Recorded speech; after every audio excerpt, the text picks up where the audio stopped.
and a microphone at the top. So particularly the microphone, if you click on it, if it has a line through it, that means it's muted. So to unmute, you click on that. Now the cameras, you know, one thing, sometimes the camera can slow down your speed and take up too much bandwidth depending on where you're at.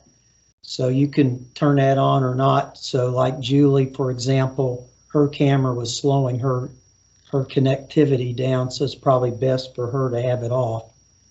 So that's the way it works. Just my little lesson. You all probably already know that. Now, if you're using an older version of MS Teams, then that's more than likely at the bottom of the screen or a service bar that you highlight on the bottom of the screen with the same functionality, mic and camera.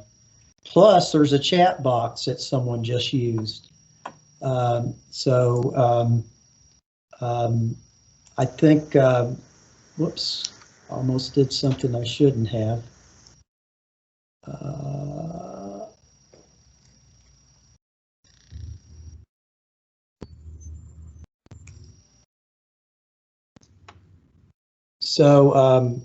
Before we get started, I'm going to ask for you all to bear with us, and I'm going to go through,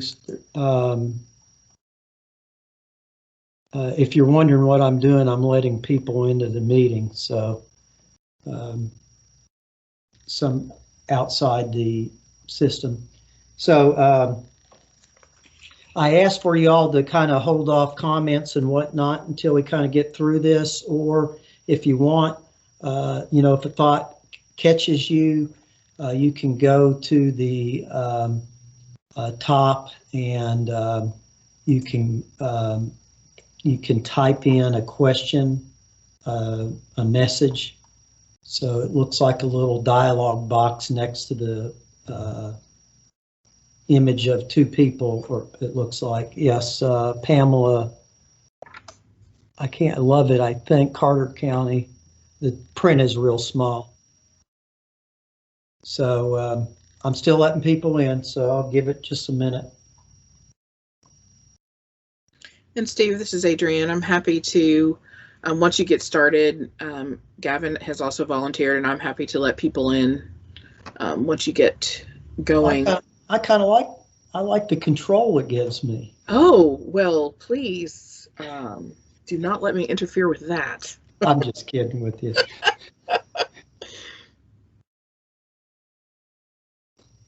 So anyway, why don't we go ahead and get started? So we are, you know, having a, I'm just, you know, I'm not going to go into the details you want to hear. That's going to be Adrienne to talk about that, but we are moving, you know, toward folks using some sort of payroll system moving forward in the next contract year. And, you know, why is that? So one of the main things is to help you all. So we want to be able to standardize everything payroll wise, and we recognize the importance of paying people timely. So to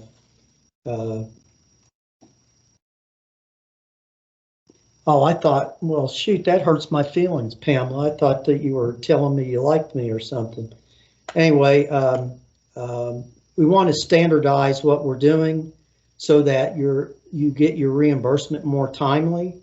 You know, at one point in time, we talked about, you know, maybe using, what we're trying to do is model ourselves off the Prosecutors Advisory Council on how they handle the Commonwealth attorneys.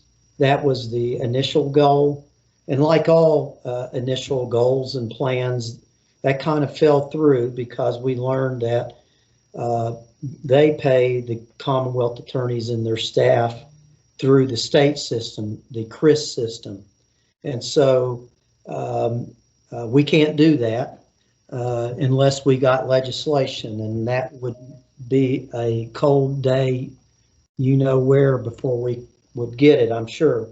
So we're doing an alternative, and that is to try to standardize payroll by asking folks to use a payroll system, a vendor, a CPA, using the same parameters that we need.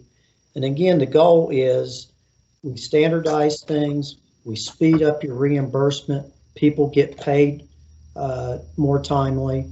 And so, will that be painful? Probably initially. I'm not going to lie to you all. But in the long run, when we come back months from now, I think it'll be a much better process and everybody will like it. I think from there, I'll turn it over to you, Adrian. And if you want me to help out at any time, to clarify things, just holler at me. Will do. Thank you. All right. Good afternoon, everybody. I'm glad you're able to take time out to come to this live Q&A, question and answer session. The content of this is really to be focused on those of you who have not yet been able to make your vendor selection, to answer questions related to how you can do that, or what the vendor selection process needs to be like.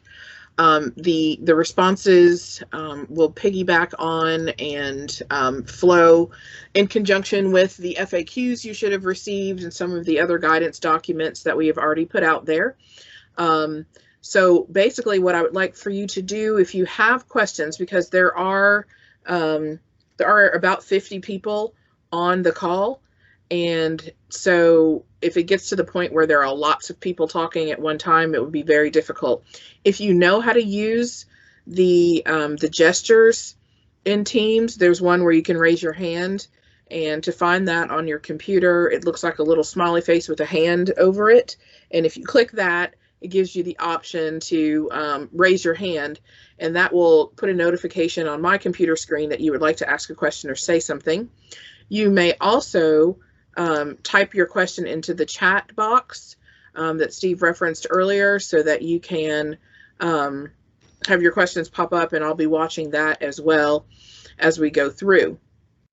This is intended to be a live Q&A, so now is the time.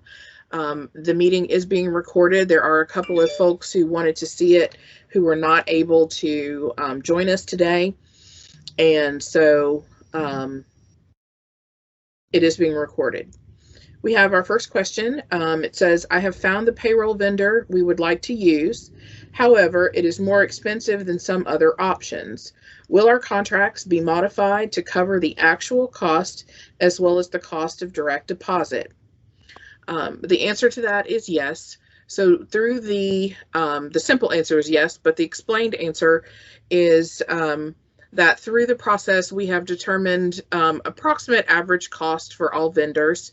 And so what we are looking at is the base cost amount on the vendor you choose and the average cost per employee to not only keep them in the system, in the payroll vendor system, but to administer their direct deposit and to do their timekeeping and payroll. So if you recall, we have strongly recommended a full service vendor, and therefore we will be covering the cost in your contract allocations for the cost to do that. And we do understand that there is a multi-level cost associated there. But if you're thinking about what that will look like as we make our vendor selections in the next few days, I guess 8 days at this point, the actual amount will become clear based on those decisions.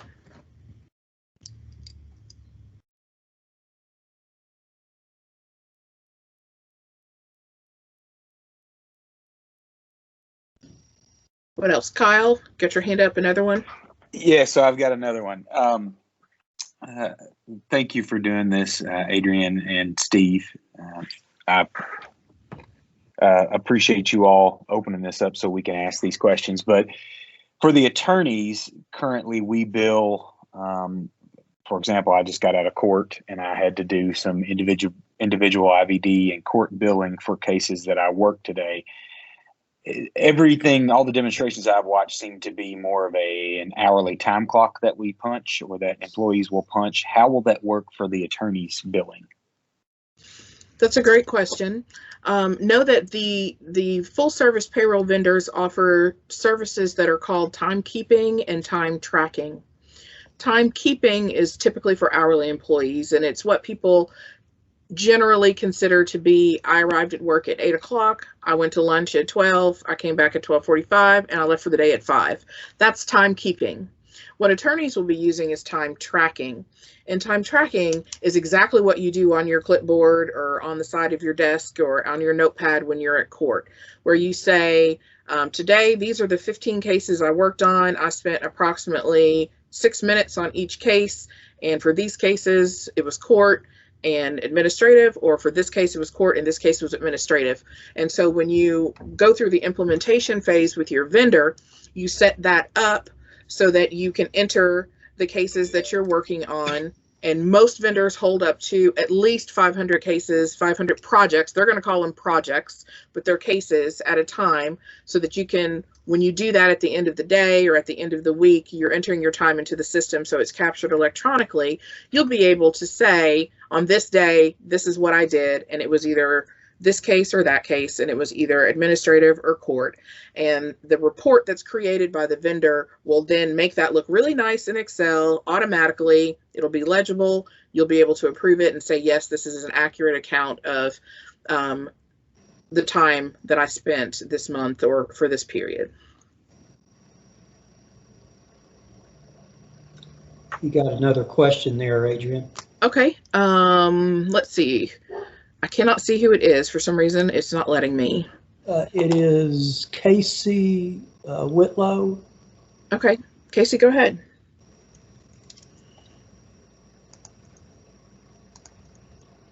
If you've gotten yourself muted, you'll probably want to unmute so we can hear you.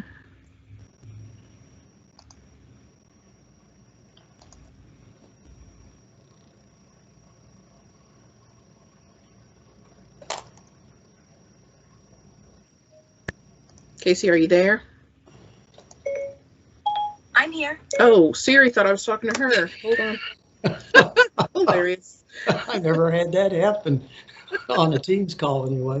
Okay, I've got the question now, Casey. So what she's asked, or he, I'm sorry, I don't know, can a CPA's fee also be included along with the vendor's cost for modification to contracts?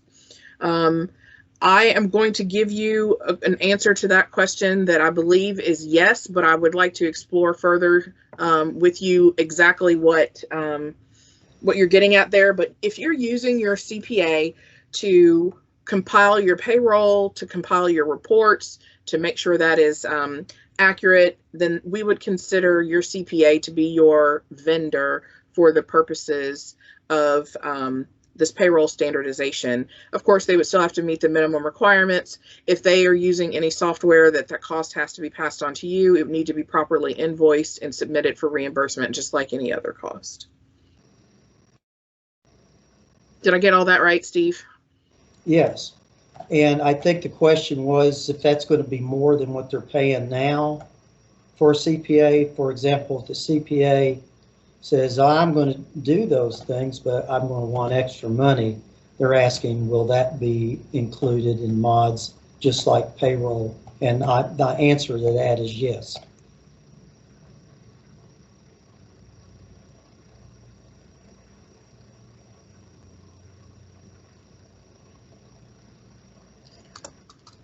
So while we wait for other questions, I'll just address a couple of things that have come up in questions with me that have been broad-reaching questions in terms of how to select your vendor and whether or not your CPA can use it. And generally, the overarching umbrella recommendation or suggestion is that we do encourage you to use a full service vendor who can do employee data. So that's, demographic information, start dates, pay, which retirement system, tax deductions, other withholdings that apply, and different insurances, as well as the payroll calculation. So that means they're taking the information from the timekeeping or time tracking and creating a report. So they have your time sheet, which would be timekeeping, time tracking, and a report that would replace a time sheet.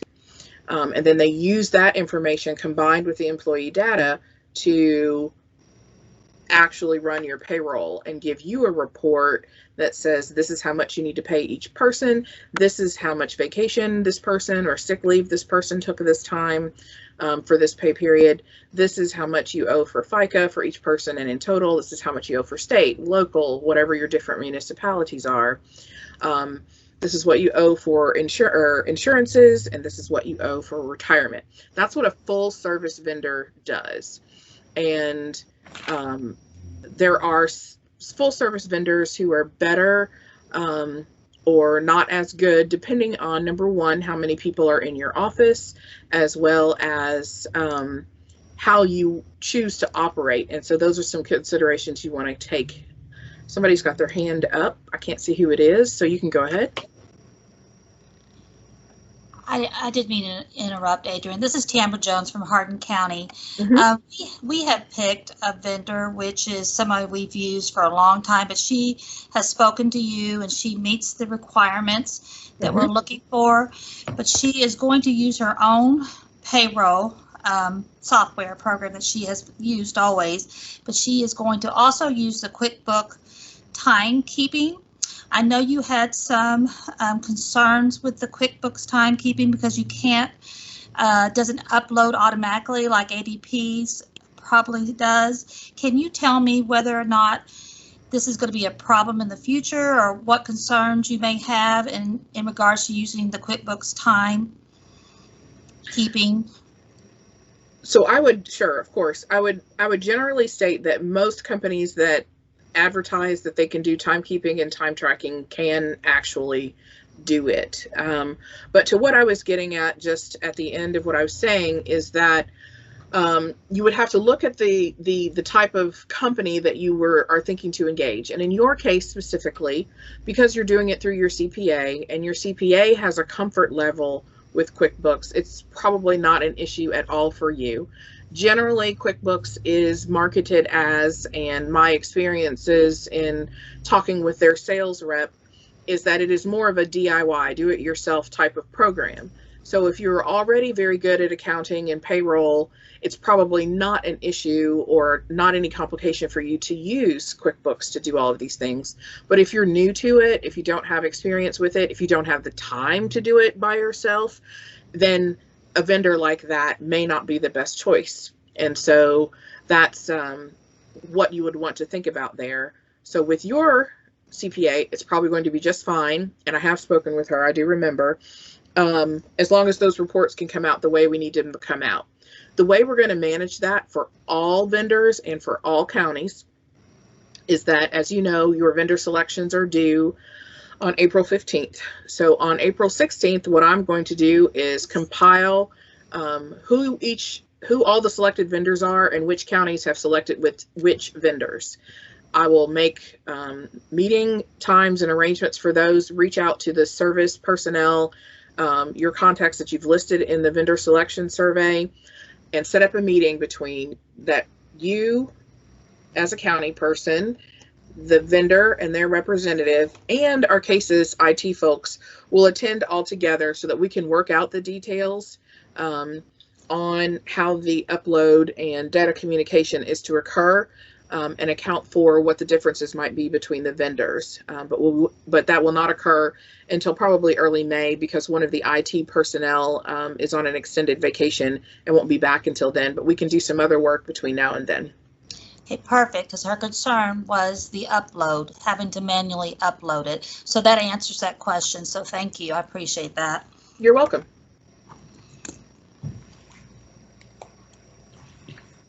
So here's your opportunity. Ask your questions, raise your hand or type it in the chat box.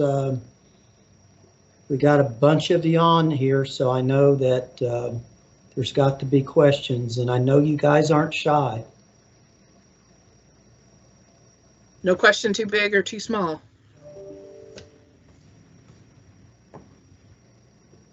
And there's no such thing as a dumb question.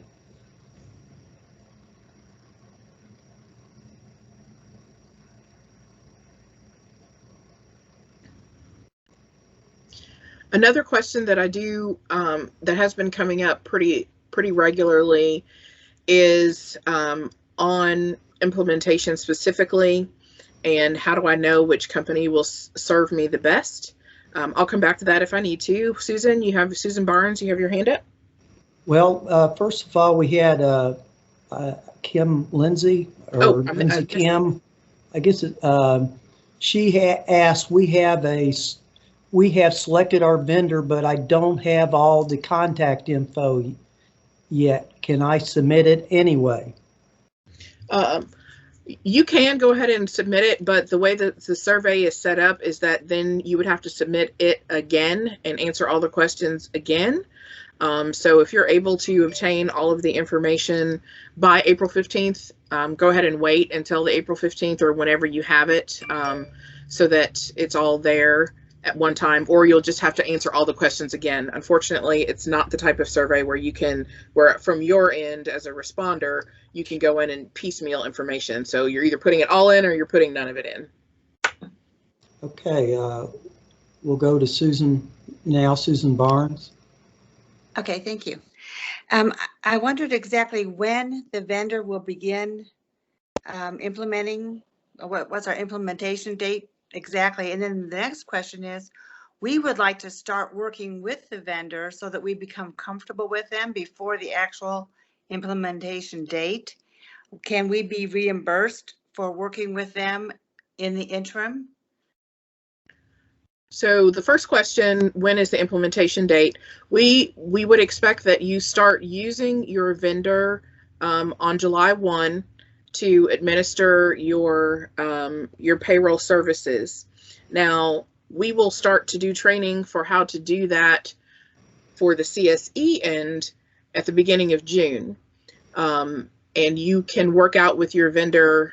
Some vendors have communicated to me they're willing to work with everyone right away. Some might want to work close to the deadline. It will depend on the complication, where you are now versus where you need to be by July 1, what you have to do in the background to make that work. But 7/1 is when we expect for people to start using the timekeeping and time tracking and to do the reporting through the vendor. Then that's the month of July, and you will be able to test out just using the system in July. In August is when, for your August reimbursement, is when you'll be able to have your invoices automatically generated. And so that's when it's 100% live. Everything will have to be automatic. All the kinks will have to be worked out. And your invoice will be created using the payroll information for you to add your direct costs to. Now, that is assuming everything goes 100% joyously to plan. We are reasonable. We're listening. That's why we're holding these things. If that needs to be adjusted, we'll communicate that to you. Now, the second question about reimbursement for using it early is a question I don't think I am able to answer. Steve, I may ask you. I don't have a problem with that. Okay. You're doing what we've asked, so I say that's a reimbursable expense. All right. All right, thank you.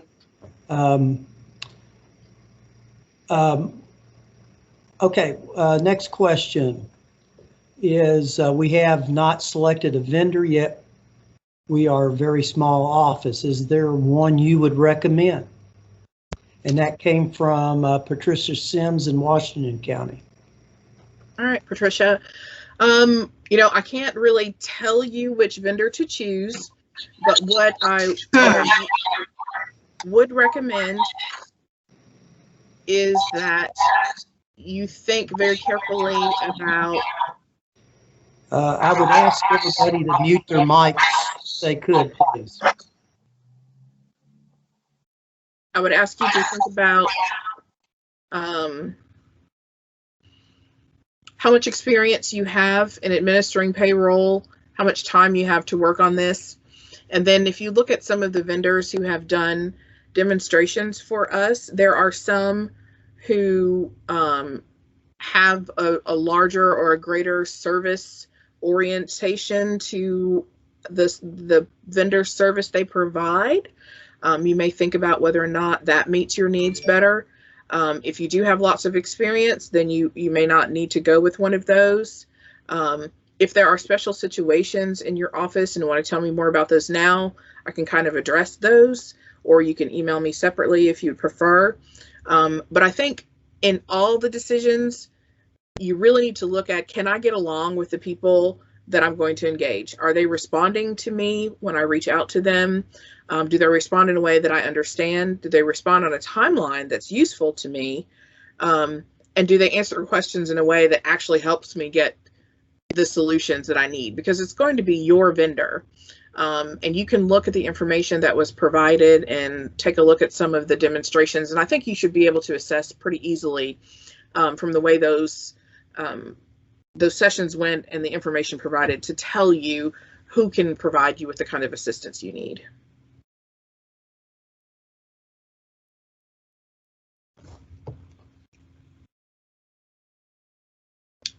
Let's see, it looks like there's some more questions. Steve, you're muted. Yeah, I need one of the coffee mug like Lily has. It says you are muted. So this is a question I can answer, Suzanne Asbury from Bourbon County. Do you have a timeline on when county attorneys that are paid through fiscal courts will have to change to a vendor? Excellent question, Suzanne, and I don't know the answer to that. You know, in my mind, I'm giving it at least a year. There's a lot of variables there. You know, we have to deal with the county judge executive. We have to deal with the treasurer. And so, they have their own pay schedule. I'm not, you know, it's possible and very feasible, but I don't want to rush things. We will get there, but probably at least a year.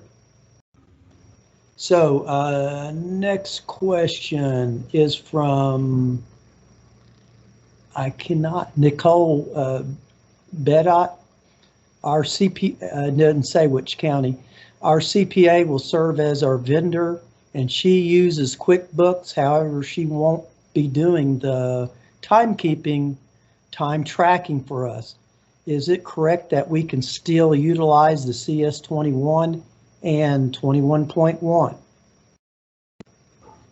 Yes. So, you know, as previously stated, we recommend a full service vendor, but if you choose not to do one, we will be issuing a revised version of the CS21 and the CS21.1 that has to be electronically filled out.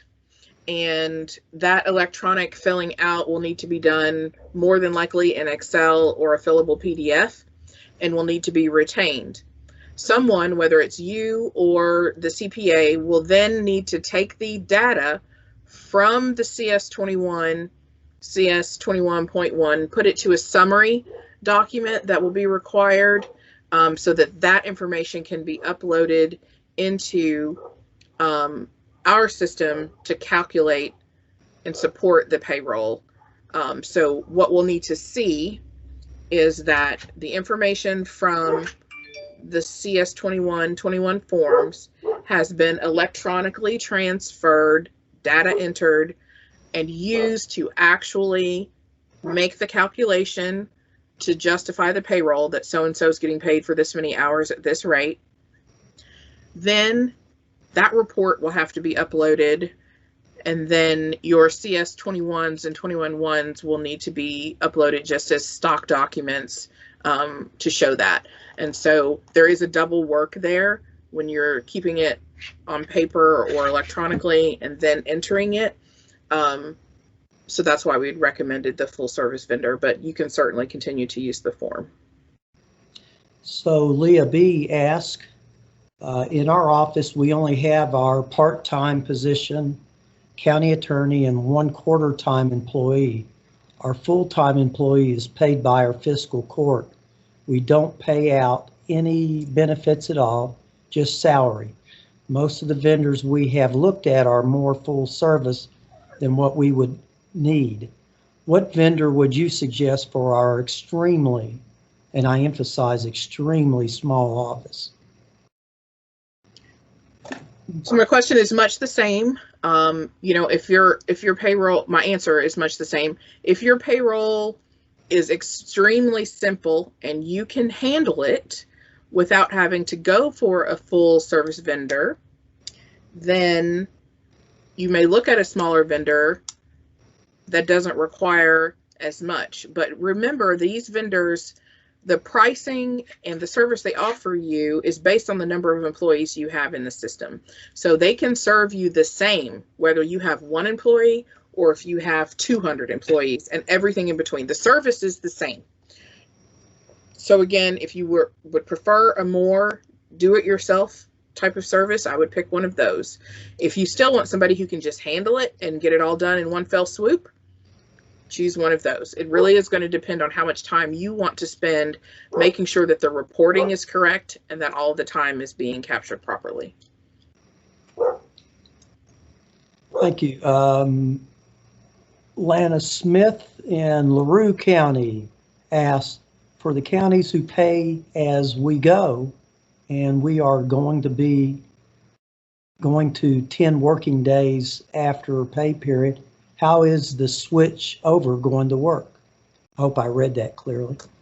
So it sounds to me like what you're asking is how do you transition from the way you pay now to the semi-monthly in arrears system pay schedule that we are asking you to adjust to. That's what it sounds like to me that you're asking.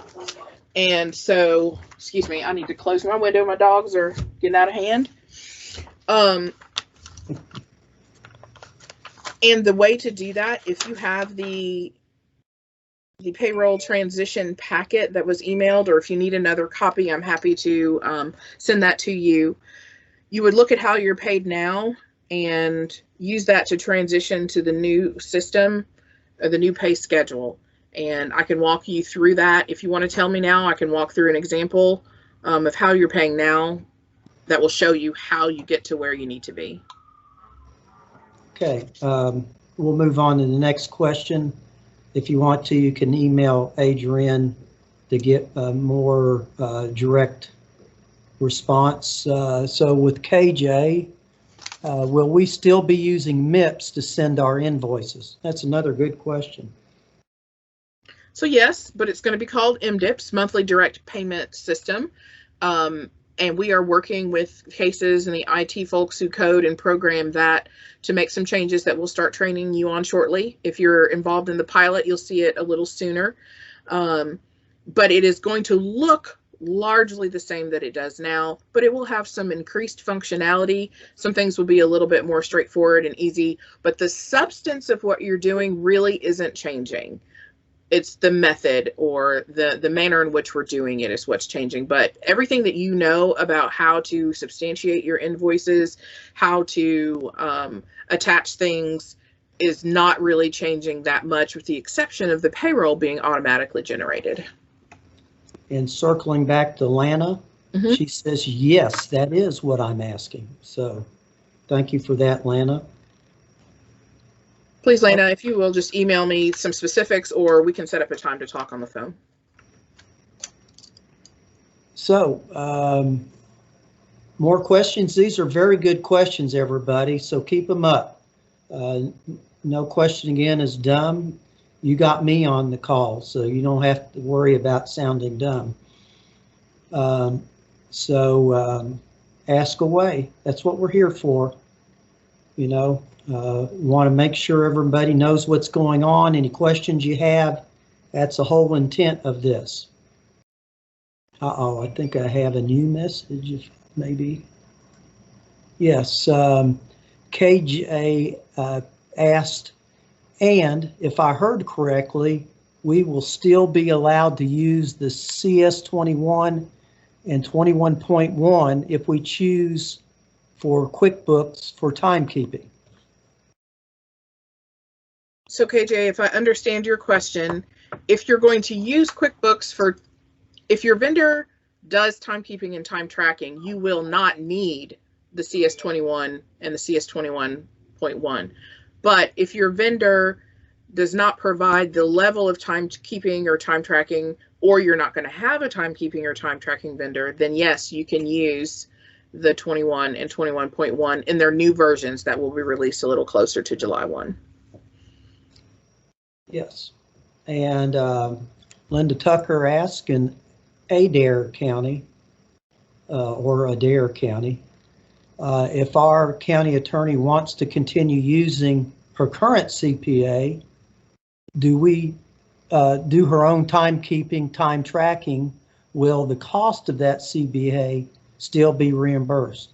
The answer to that is yes, but we ask you to do it in the format we need it in, and I don't think that's going to be a problem for a CPA, Linda. Did I answer that correctly, Adrian? Yes, you did. Golly. Look at you.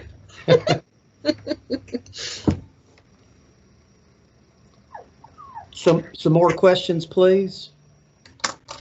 That's what we're here for. I hope you all feel like this is helpful. You know, July 1 is coming up.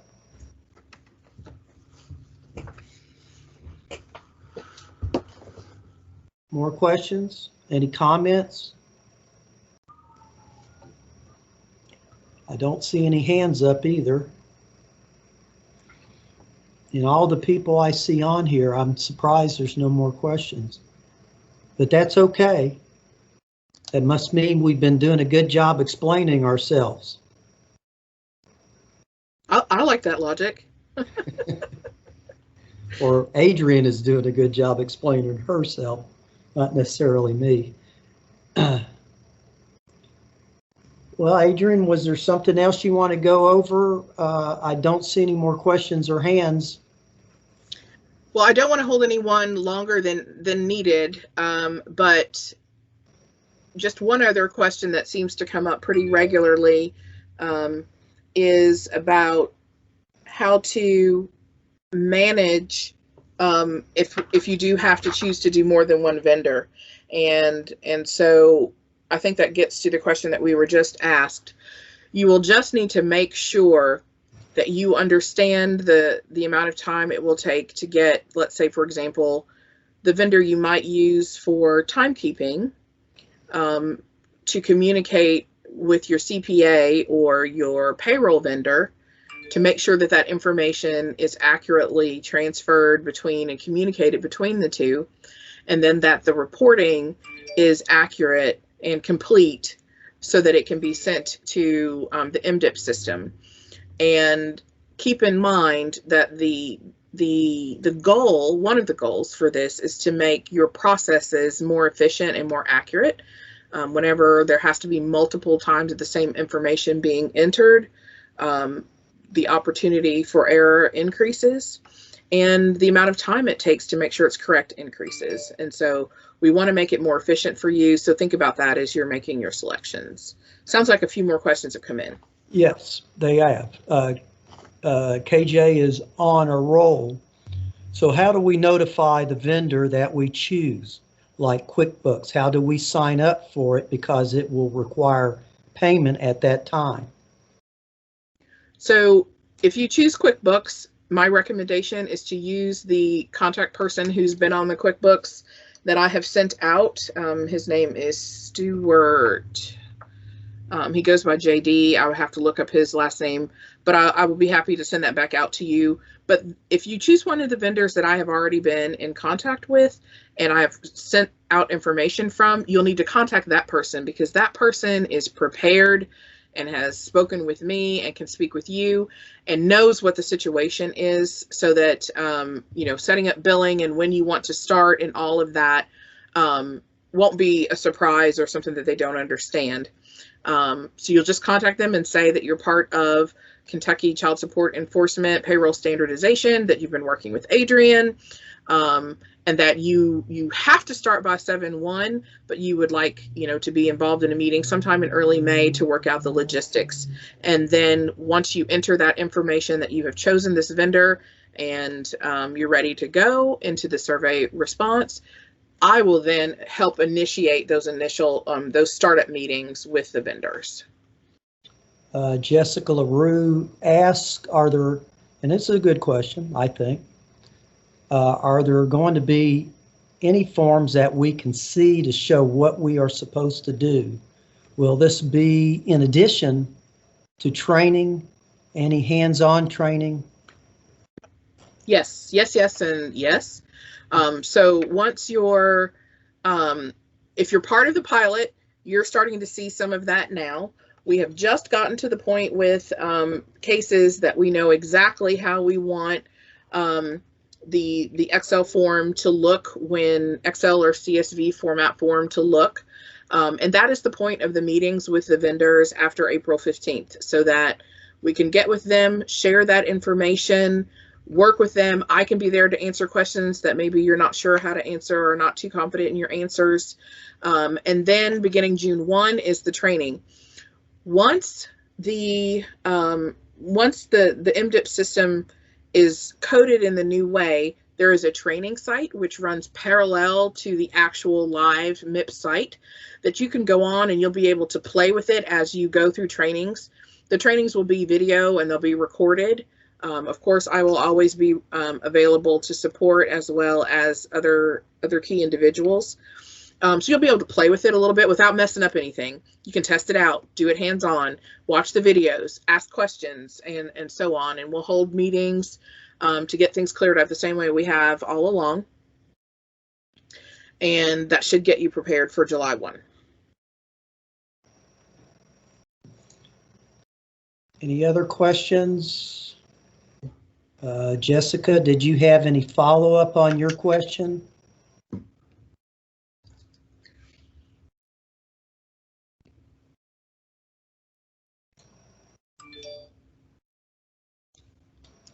Okay, thank you, Jessica. Good job, Adrian. Thanks.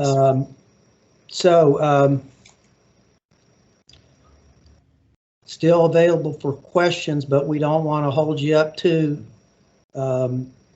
Okay, we just got another one from, I like her name, it's the same name as my daughter, Ashton Watson.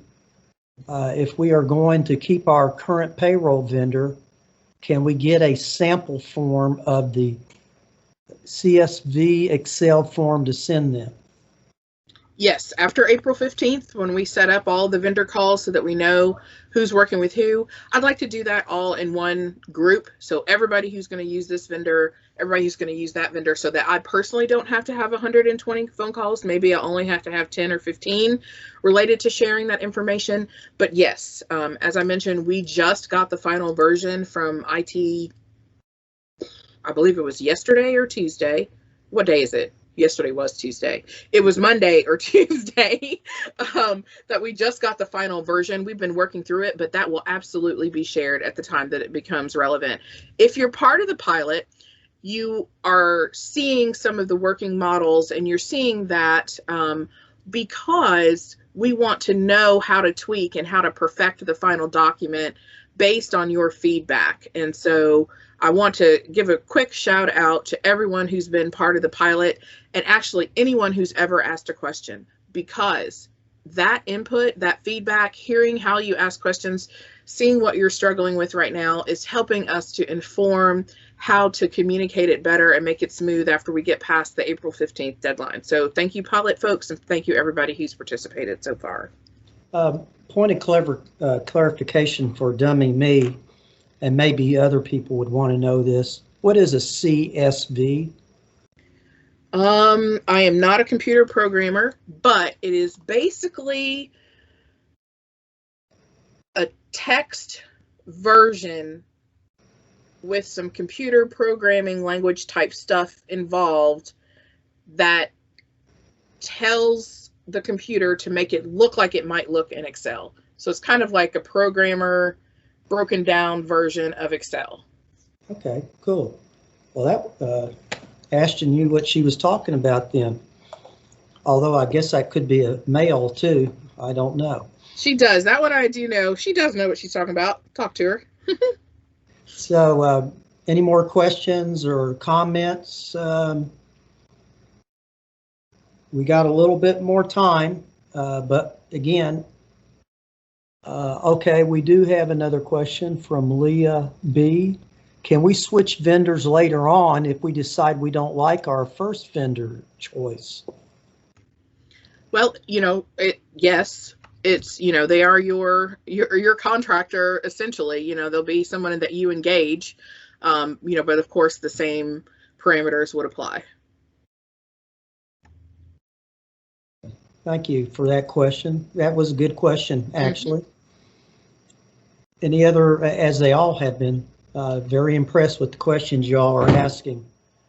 Other questions or comments from anybody as I look at a blank screen of emojis and Adrian and a glamour shot at the bottom of the screen of Lily Pattison.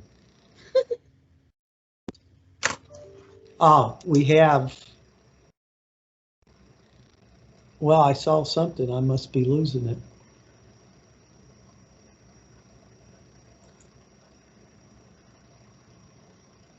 I thought I saw someone raise their hand, but maybe I didn't.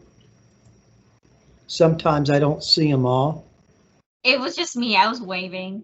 Oh, okay. Yeah. Oh, you're clever, Lily. Anybody else? Any other questions, comments? I take it we've done our job. Good to see many of the names I recognize on here. Look forward to working with you all through this. We're here to help you. So don't just feel free to reach out to myself, Adrian, Lily.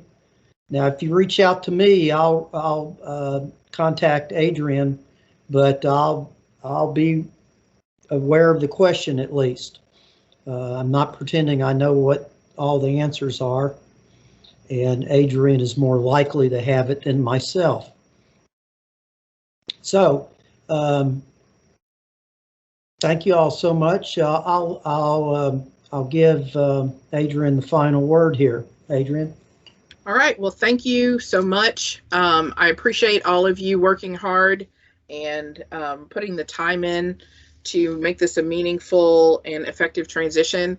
I know it's difficult. As I've said all along, the growth mindset and just realizing and trusting that this will be effective and efficient in the end is what I appreciate the most from you all right now. And it's going to be good. Continue to reach out to me with any questions, concerns, individual situations, now through the 15th, after the 15th, of course. Does everybody know where to respond to the survey? If you do not, I can give you that link. I can put it in the chat here right now, but of course, if it gets to the date and you don't have it, just email me and I will be sure to send that to you. Otherwise, I'm going to put this in the chat and the response link, and then that'll conclude the call. I did record the call today so that you will see a link as soon as it's prepared by Microsoft.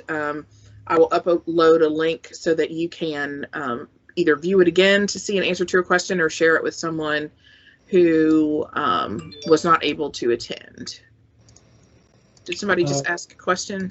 Yeah, Linda Tucker in Adair County asked, will you be sending the Q&A out by email? Yes. And the answer was yes. Lana Smith and LaRue said, thank you both for your time and information. Thank you, Lana. That means a lot. Adrian put the link on there. So I guess that does it for our call. So thank you all. not much time left in the day, but it's a beautiful day. Try to go out there and enjoy a little bit of it. Thank you so much and take care. Thanks, everybody. Bye. Bye.